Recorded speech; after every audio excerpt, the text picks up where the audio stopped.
To prepare the patient, you will need a sterile marker with ruler, a towel roll, an absorbent pad, 1 to 2 tinted chlorhexidine swabs, and tape. Have the following available for someone to assist you with 1 or 2% lidocaine, skin barrier swab, and chlorhexidine swabs. 4 PPE, a bouffant, a mask plus eye protection, and sterile gloves. A sterile gown is optional. Additional PPE as per patient's isolation status. 4 sterile supplies, a minor suture tray, a radial arterial catheter, sterile ultrasound gel and sterile ultrasound sheath, a securement dressing, a blunt tip needle, a 25-gauge needle, a 1 or 3 milliliter syringe, 3/0 curved needle silk sutures, sterile drape, 10-pack of 4x4 gauze, and a sterile saline flush. Begin by inspecting the site and performing a modified Allen's test. Remove any obstructing bands or dressings. You may also need to clean any visible dirt and/or shave any hair that could interfere with dressing adhesion. Measure from the wrist crease and mark at 4, 5, 6, and 7 centimeters. Using ultrasound, identify the radial artery. It will usually have 2 surrounding veins. Arteries should not collapse fully and appear pulsatile when pressure is applied to the probe. Use the longitudinal view to assess vessel tortuosity by scanning the length of the artery and determine a linear portion of the vessel for insertion that is at least 4 centimeters from the wrist crease. If it requires insertion further up, add additional markings to the arm. Place the probe in the transverse view at the insertion location without applying pressure and freeze the screen. Use caliper to measure the diameter inside the vessel walls.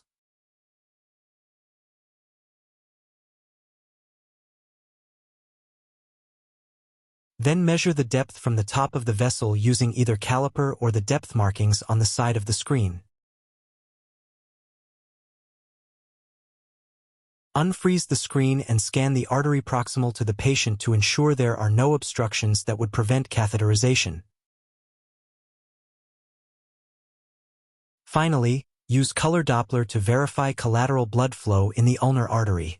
Look for blue when the probe is angled toward the hand and red when angled toward the patient. After donning a bouffant and mask, position a procedure table so the height is just below your elbows and angled so the patient's arm is extended in line with the edge. Raise the bed to be snug below the table. Position the ultrasound machine in front of the table. Place a roll under the patient's wrist. The wrist should be extended fully but not hyperextended. Adjust the size of the roll if needed. Place an absorbent pad between the arm and the roll. Tape the arm in place so the wrist is flat and pointing upward, without restricting blood flow. This can be achieved by securing the fingers to the distal edge of the table. Taping diagonally along the palm under the thumb.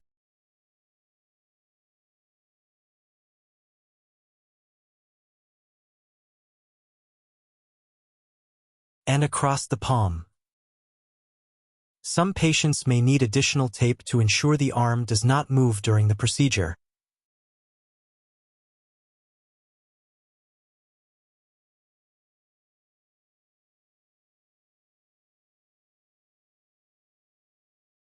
Using a tinted chlorhexidine swab, sterilize the area by scrubbing side to side, from top to bottom, then flip the swab and scrub up and down, from one side to the other. Note: chlorhexidine must extend at least 1 inch beyond the borders of the sterile draping. Set up a sterile field by opening the minor suture tray on the table next to the arm. Be cautious not to contaminate the sterilized arm.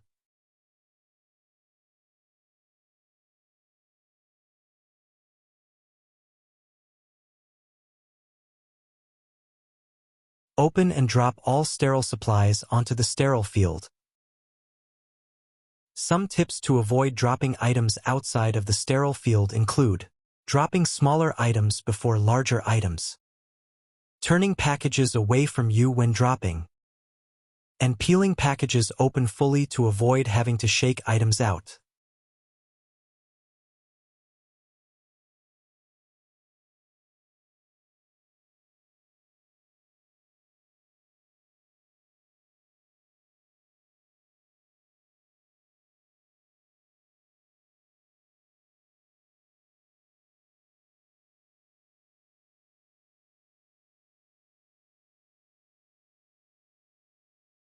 Once the sterile field is set up, remove gloves, perform hand hygiene, and don sterile gloves. Open the outer glove package and remove the inner wrapper. Unfold and reverse fold edges so packaging will lay flat. Open package from edges and pull flat. Avoid touching inside the 1-inch folded border. Identify the left and right gloves. Cuffs will be folded back to allow a non-sterile touch point. Using your dominant hand, grasp the inside cuff of the non-dominant glove. Lift it up and slide your hand in. Pull the cuff back, being careful not to touch the outside surface. Use the gloved hand to scoop the second glove from the cuff and slide your other hand into it. Pull the cuff up the arm, being careful not to touch your wrist or forearm with your sterile hand.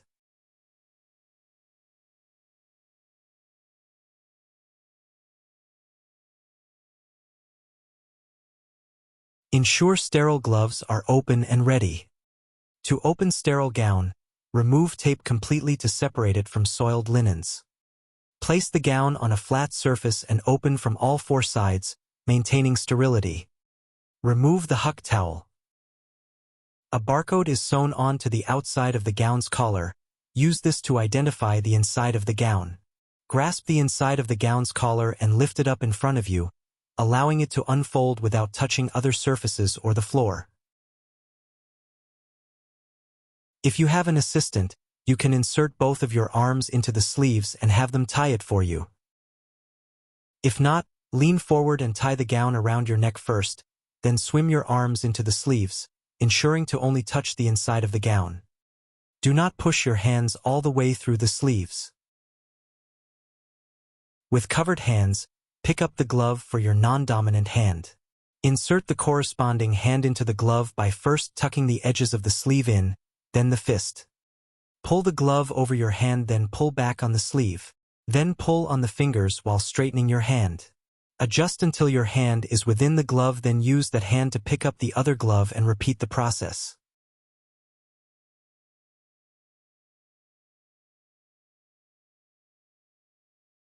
Adjust both gloves. Finally, while maintaining sterility, grasp both ends of the waist tie, extend arms around your back, hand both ties to the left hand, bring them back to the front, and tie.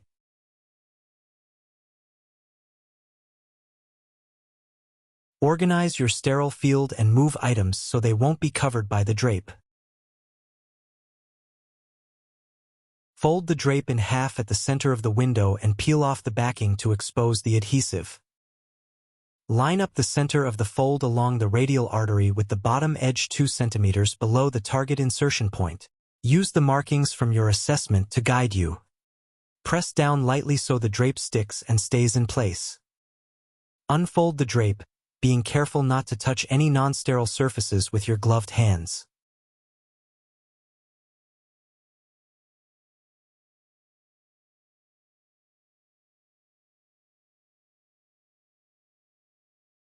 Alternatively, sterile huck towels can be used to drape your site. For disposable huck towels, remove backing to expose the adhesive strips before placing on arm. Use 4 towels to create a rectangular window, as shown. Note, always use caution to avoid breaching sterility, and if adjustments are needed, drapes should only ever be pulled away from the site, never towards it. It is better to start with a smaller window and expand it if needed. If any non-sterile areas of the table are still exposed, Use the additional huck towels from the suture tray to cover them. Prepare for catheter insertion. For the catheter, dispose of the guide wire sheath and catheter cap. Remove the guide wire and inspect the catheter for damage. Prime the saline flush. Attach blunt tip needle to the syringe.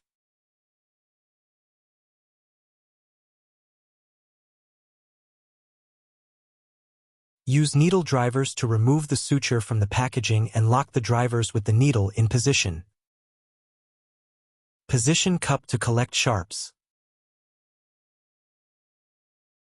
Loosen sheath on introducer needle. Prepare ultrasound sheath by placing thumbs inside the sheath and bunching the plastic with your fingers. Turn the sheath inside out to create a pouch. Then place a small amount of sterile gel inside.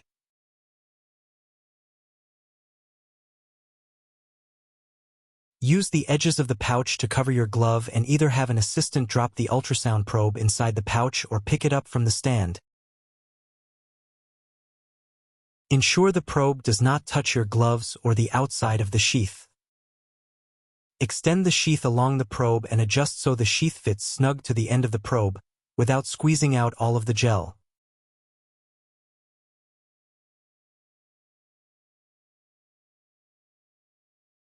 Twist the sheath before clipping in place.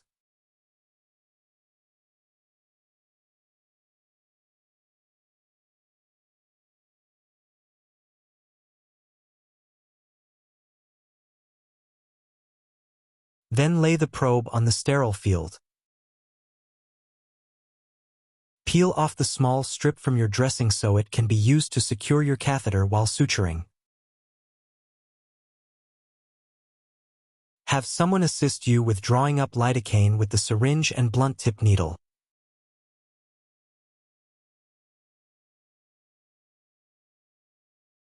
Remove the blunt tip needle from the syringe. Secure the 25-gauge needle. And squeeze out any air.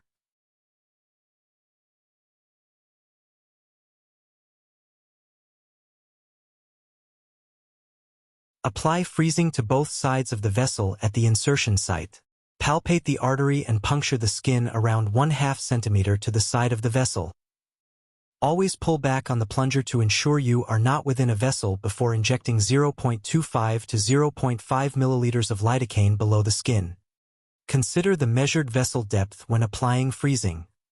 If the vessel is difficult to palpate, ultrasound can also be used to guide freezing. Ensure you do not poke through the gel. Always wipe gel away before puncturing.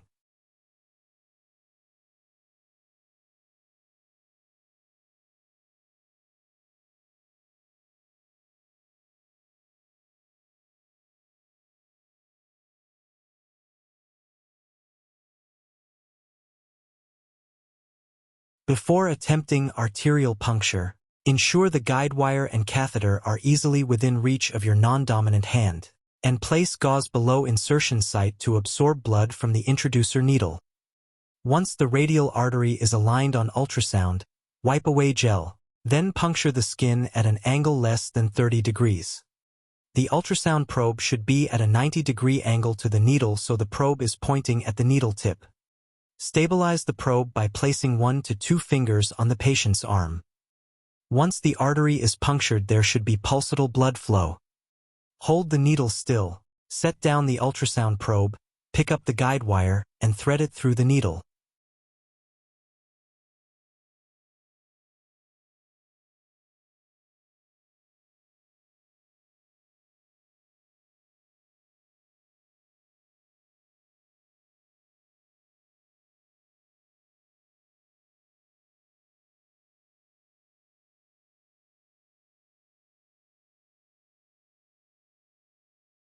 The guide wire should advance without resistance.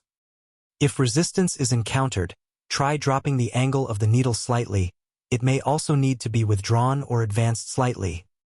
The longitudinal view on ultrasound can also be used to assess if the needle is within the vessel.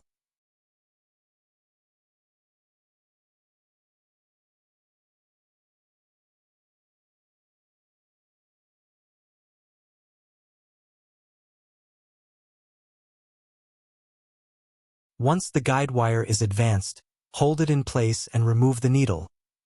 Thread the catheter over the guide wire and advance it into the artery. Always hold the distal end of the guide wire while advancing. If the catheter enters the vessel, you should see blood fill the translucent catheter tail. Ensure your assistant is ready with the pressure transducer line, then remove the wire to confirm blood flow.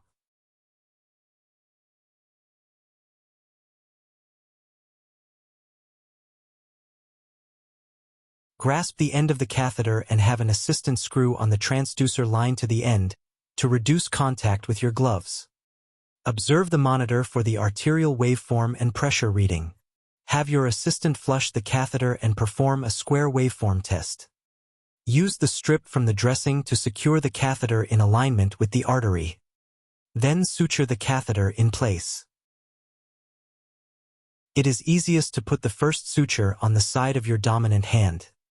Use the needle to grab a small amount of skin, then thread it through the hole on the catheter flange. Pull the needle through, leaving a 2 to 3 inch tail. Place the needle drivers between the two ends and wrap the long end around the needle drivers 3 times. Grab the string tail with the drivers and pull the loops over top.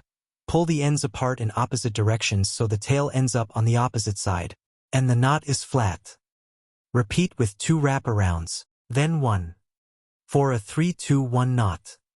Sutures should be loose enough to allow some catheter flexion and to accommodate any skin swelling. Over-tightening can be avoided by only pulling on the longer side and not the tail. If it appears too tight after the first 3-loop knot, insert closed needle drivers under the flange into the suture loop and open them to expand it. The suture cannot be loosened after the second knot. If the suture tightens when pulling the final knot tight, it is a granny knot and must be redone. Repeat on the other side. On the non-dominant hand side, the needle can be driven through the skin first, as shown, or alternatively it can go through the flange hole first, then through the skin.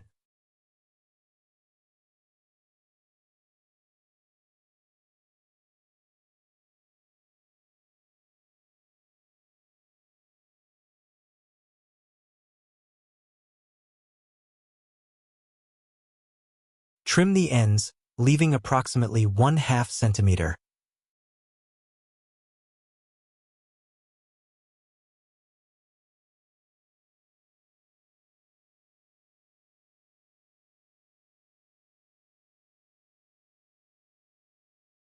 Wipe away any excess ultrasound gel or blood with sterile gauze, then remove the drape or huck towels.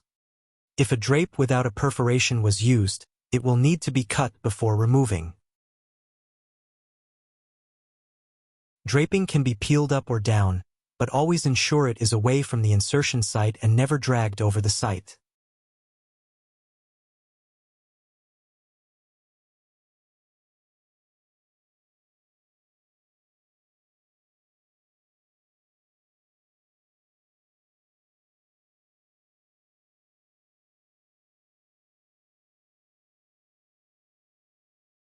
Use the clear chlorhexidine swabs to clean the site.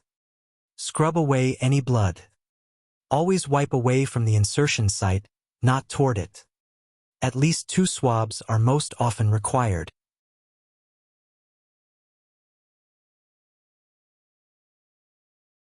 Allow to dry, then use a skin protective barrier swab to protect the skin. This will also improve dressing adhesion.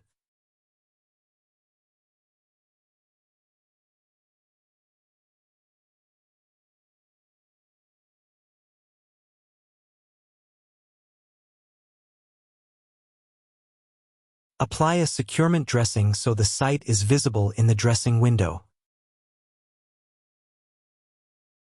The flange and sutures should either be just visible in the window or just below it.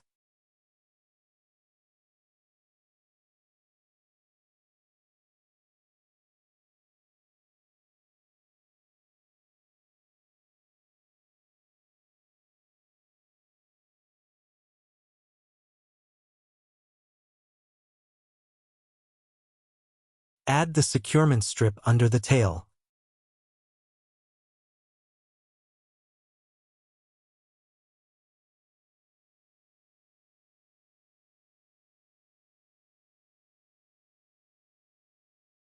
The catheter tail allows flexion so the line can be secured away from the hand, reducing accidental dislodgement from wrist movement.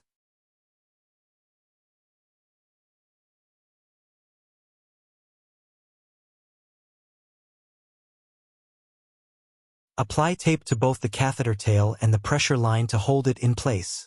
This will reduce pulling on the catheter. The tail clamp should not put pressure on the skin.